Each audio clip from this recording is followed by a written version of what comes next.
नमस्कार दोस्तों, एक नई लर्निंग के साथ हाजिर हूं और आज के इस लर्निंग में जिस कंपनी विशेष को लेकर के हम लोग चर्चा करने की कोशिश करेंगे, वो कंपनी रियल एस्टेट से जुड़ी हुई कंपनी है। लेंस कोड इसका नाम है और कंपनी की यदि हम बात करें तो अलग-अलग प्रोजेक्ट कर चुकी है, चाहे रेजिडेंशियल हो, कमर्शियल हो, लॉन्चिंग अलग-अलग प्रोजेक्ट के साथ कामकाज करती रही है, अलग-अलग लोकेशंस को लेकर के। यदि इनकी करंटली बात किया जाए, जो प्रोजेक्ट इनके पास चल रही है, इसमें ऑन गोइंग प्रोजेक्ट भी है और कुछ इनके पुराने प्रोजेक्ट भी शामिल कर।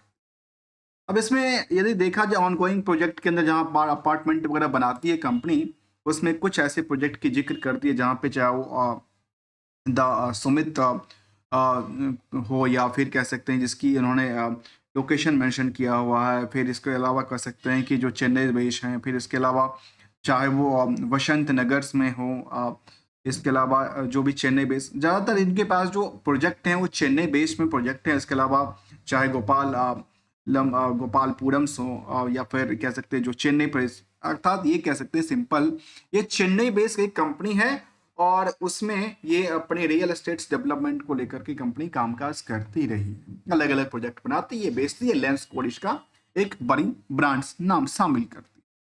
अब सवाल आता है इस कंपनी को लेकर के, जब स्टॉक प्राइस को आप देखेंगे तो ये कहता है कि भाई इसमें तो लगातार ट्रेनिंग होती जा रही है। जिनके पोर्टफोलियोज के अंदर इनकी स्टॉक भरी पड़ी है, उनकी पोर्टफोलियोज की वैल्यूएशंस लगातार गिरावट में दर्ज कर। क्या आगे चल करके मार्केट कुछ बाउंस बैक क्रिएट करेगा या पुल बैक जिसको हम कहते हैं वो क्या स्थिर क्रिएट कर पाएगी? चलिए इसकी फाइनेंशियल पोजीशन को भी समझने की कोशिश करते हैं, लेंसकोर होल्डिंग्स लिमिटेड को। अब यहाँ पे सबसे पहली बात आता है कि कंपनी जो इस सेगमेंट की कंपनी है रियल एस्टेट्स और डेवलपमेंट को लेकर के, वहां पे ये कंपनी अंडर वेट की बात कहती है। कहां से? इंडस्ट्रियल की बेसिस पे। चाहे इंडस्ट्रियल की बेसिस की स्टॉक प्राइस हो या बुक वैल्यू के मुताबिक करंट मार्केट की सिचुएशन। करंट मार्केट में ये कह सकते हैं कि अपॉर्चुनिटी बना रही है क्या, क्योंकि 27 रुपए की स्टॉक वाली जो बुक वैल्यू वाली स्टॉक है वो आजकल 22 रुपए में मिल रहा है, जबकि कंपनी की इंट्रिंसिक वैल्यू कहती है करीब करीब 22 रुपए के आसपास। और इंडस्ट्रियल की पीई के मुताबिक मार्केट यहां अभी कितने 40% डाउन चल रही। तो क्या इंडस्ट्रियल के बाकी कंपनियों में लगातार गैपिंग चल रही है या केवल और केवल इनकी प्रोजेक्ट और इनकी कंपनी में गैपिंग? जहां तक प्रमोटर का कंट्रोल है वो 51% से ज्यादा होल्ड करती है। डिविडेंड पेइंग कंपनी रही है। आरओसी की आंकड़ा भी करीब 5 से लेकर 9-10% के बीच में चलती देखी गई। ओवरऑल यदि कंपनी की नेट इनकम मार्जिन को देखा जाए तो वो 4% की सेविंग करती है, जिसमें कि revenue plus other source of income को इंक्लूड करके देखा जाए तो जो कंपनी ने प्रॉफिट दर्ज किया है उसके हिसाब से हमने इसको समझने की कोशिश किया है। अब अगली सिचुएशन कहती है जो क्या इसको लेकर के मार्केट की रेस में शामिल हो पाती है।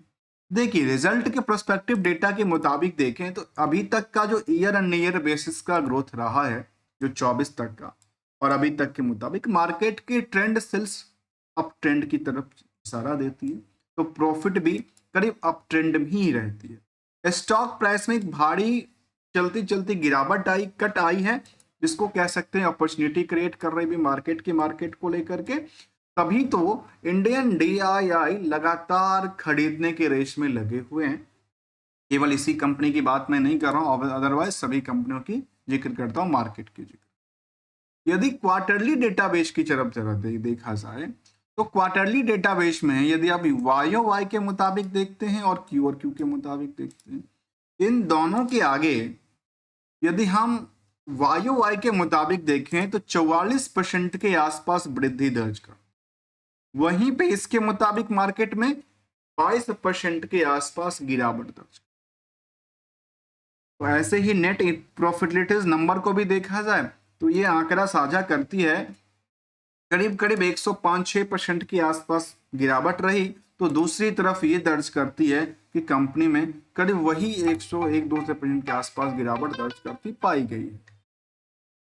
तो ये एक पहलू था जहां पे यहाँ हो या यहाँ हो, चाहे सेल्स हो चाहे प्रॉफिट लीडर्स हो, उसमें कुछ चीजें अप ट्रेंड है तो कुछ चीजें डाउन ट्रेंड की तरफ इशारा देती पाई गई।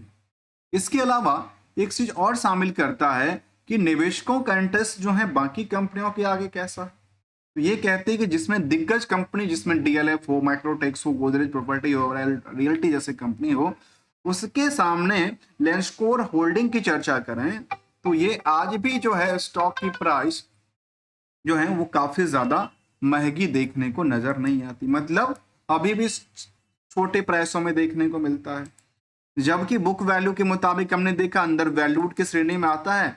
तो दूसरा तरफ यदि इनको चाहे हम करंट बुक वैल्यू के मुताबिक देखें या फिर इंटरेस्टिंग वैल्यू के मुताबिक देखें, near about the same range में आजकल देखने को मिलती है। और ज्यादातर ऐसा उम्मीद होता है कि शायद जब एक अपॉर्चुनिटी क्रिएट करे मार्केट तो शायद वहां से एक क्या होती है, एक गुब्बारे फूटने की आवाज आ सकती है, शायद मार्केट में आगे चल के खरीदारी भी हो सकती है। अब कहते हैं इसको लेकर क्या आंकड़ा देती है।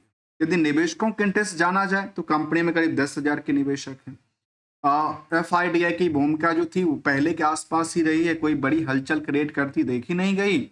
और रिसेंटली हमने इस कंपनी को लेकर रिजल्ट प्रोस्पेक्टिव डेटा को देखा और समझने की कोशिश किया, तो कुछ चीजें इसकी अप ट्रेंड में तो कुछ चीजें इनकी डाउन ट्रेंड की तरफ देती है। रिस्क और रिवार्ड को आपस में यदि कंक्लूजन की तरफ ले चलेंगे तो कुछ ऐसी चीज शामिल करते हैं जहां पे रिस्क और रिवार्ड जो है नियर अबाउट द सेम की आंकड़ा लेके आती है। लेकिन अक्सर क्वेश्चन ये होता है कि सर इंडस्ट्रियल के बेसिस पे इसका परफॉर्मेंस कहाँ तक टिकती है।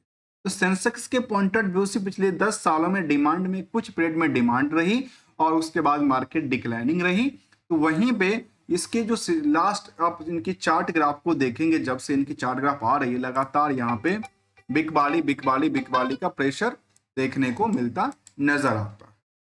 तो इसके अलावा यदि रिसेंटली की चार्ट ग्राफ को देखें तो लगातार यहाँ जो बिकवाली का प्रेशर है गहराती दिखती है, और गहराती गिराती कहते हैं कि टारगेट क्या करें एशल क्या करें। देखिए दोस्तों, टारगेट और एशल का मतलब ये होता है कि मार्केट में जब भी मौका मिले तो अपनी पोर्टफोलियो से कुछ प्रॉफिट को बुक करना चाहिए, और जब लॉस ज्यादा होती हो तो लॉस को सेटअप करने के लिए एक ही रास्ता है एशल करना।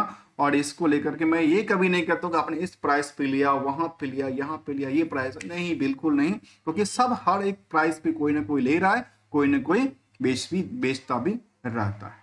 मिलेंगे कुछ नई लर्निंग के साथ, तब तक के लिए विदाउट किसी ट्रेडिंग एडवाइजरी और नोट को लेकर के थैंक्स फॉर द ज्वाइनिंग दोस्तों।